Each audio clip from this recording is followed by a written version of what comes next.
Daily. Taste the Daily. Tamil Nadu இன்னைக்கு மிகப்பெரிய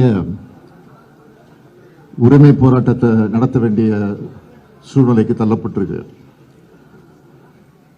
ஆகவே வருகிற 5ஆம் தேதி அனைத்து கட்சி கூட்டம், அதாவது பதிவு பெற்றிருக்க தேர்தல் ஆணையத்தில் ரெஜிஸ்டர் ஆகிருக்கக்கூடிய 40 கட்சிகளை அழைக்க முடிவு செஞ்சு இன்றைக்கு நாங்கள் அவர்களுக்கெல்லாம் கடிதம் அனுப்ப போறோம். எதுக்குன்னு கேட்டீங்கன்னா, தொகுதி மறுசீரமைப்பு விஷயமா.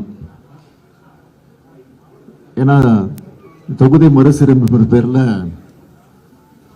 தென்னிந்தியாவுடைய தலைக்கு மேல ஒரு கத்திய தொங்கிக்கிட்டு இருக்கு. இப்போ எதுக்காக சொல்றேன்னா, எல்லா வளர்ச்சி குறியீடுகள்லையும் முதன்மை மாநிலமாக இருக்கக்கூடிய தமிழ்நாடு கடுமையாக பாதிக்கப்பட்டிருக்கு. இப்ப தமிழ்நாட்டில் மொத்தம் 39 தொகுதிகள் இருக்கு, நாடாளுமன்ற தொகுதிகள் 39 இருக்கு. இதை குறைக்கிற அபாயம் ஏற்பட்டிருக்கு. ஒன்றிய அரசு 2026ஆம் ஆண்டுல மக்களவை தொகையினுடைய எண்ணிக்கையை மறுசீரமைப்பு செய்ய போறாங்க. பொதுவாக இதெல்லாம் மக்கள் தொகையை கணக்கிட்டு தான் செய்யப்படுது. மக்கள் தொகை கட்டுப்படுத்தல் என்பது இந்தியா நாட்டுடைய மிக முக்கியமான இலக்கு. அந்த இலக்கை பொறுத்த வரைக்கும் நம்ம தமிழ்நாடு வெற்றி பெற்றிருக்கு, அது எல்லாருக்கும் தெரியும். பல பத்தாண்டுகளா வெற்றிகரமான குடும்ப கட்டுப்பாடும், பெண்கள் கல்வி மற்றும் சுகாதார முன்முயற்சிகள் மூலம் நாம் இதை சாதிச்சிருக்கிறோம். மக்கள் தொகை குறைவாக இருக்கிற காரணத்தினாலே நாடாளுமன்றத்தினுடைய எண்ணிக்கையும் குறைக்க வேண்டிய ஒரு சூழ்நிலை ஏற்பட்டிருக்கு. இப்ப நாடு முழுக்க இருக்கக்கூடிய மக்கள் அடிப்படையில் தொகுதிகளை பிரிச்சா தமிழ்நாட்டில்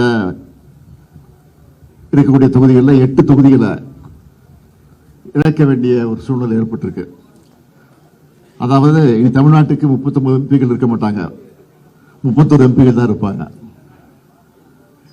இன்னொரு முறையில் கணக்கிட்டு பார்த்தீங்கன்னா, நாட்டில் ஒட்டுமொத்த எம்பிக்கள் எண்ணிக்கை உயர்த்தி அதுக்கேற்ப பிரிச்சாலும் நமக்கு இழப்பு தான் ஏற்படும், நமக்கான பிரதிநிதித்துவம் குறைஞ்சு போயிடும்.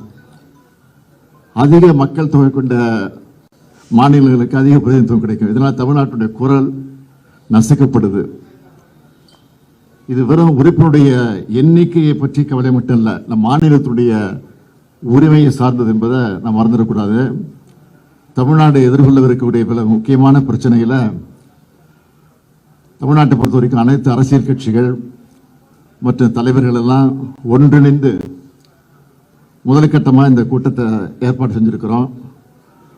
அனைத்து கட்சிகள் எல்லாம் கடந்து, அரசியல் எல்லாம் கடந்து இந்த விவாதத்தில் ஒன்று சேர்ந்து குரல் கொடுக்க வேண்டும் என்று உங்கள் மூலமாக நான் இப்பவே கேட்டுக்கிறேன்.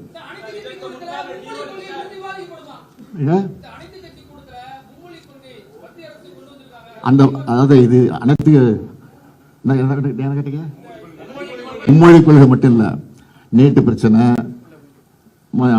மாநில அரசு தர வேண்டிய நிதி பிரச்சனை, எல்லா பிரச்சனைகளுக்கும் நீங்க கேட்கிற மும்மொழி கொள்கை, இந்த பிரச்சனைகளுக்கெல்லாம் தீர்வு காணணும்னா நம்ம எம்பிக்கள் அதிகமாக இருந்தால் தான் குரல் கொடுக்க முடியும். ஆக அதுதான் முக்கியத்துவம். ஆக அதுதான் அடிப்படையை வச்சுதான் கொடுத்த கூட்டம்.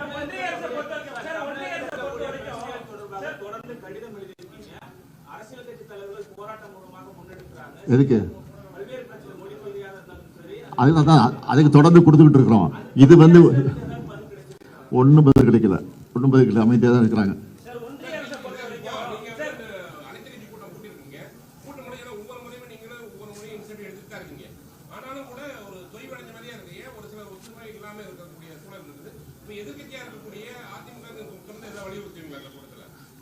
அதிமுக வர போறாங்க, இதுல நிச்சயம் குரல் கொடுப்பாங்க நம்பிக்கை எங்களுக்கு இருக்கு.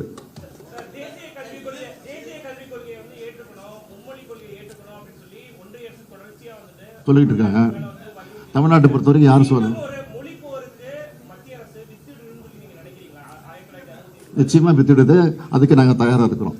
பாதகம் செய்பவரை கண்டால் நாம் பயம் கொள்ளலாகாது பாப்பா, மோதி மிதித்து விடு பாப்பா, அவர் முகத்தில் உமிழ்ந்து விடு பாப்பா.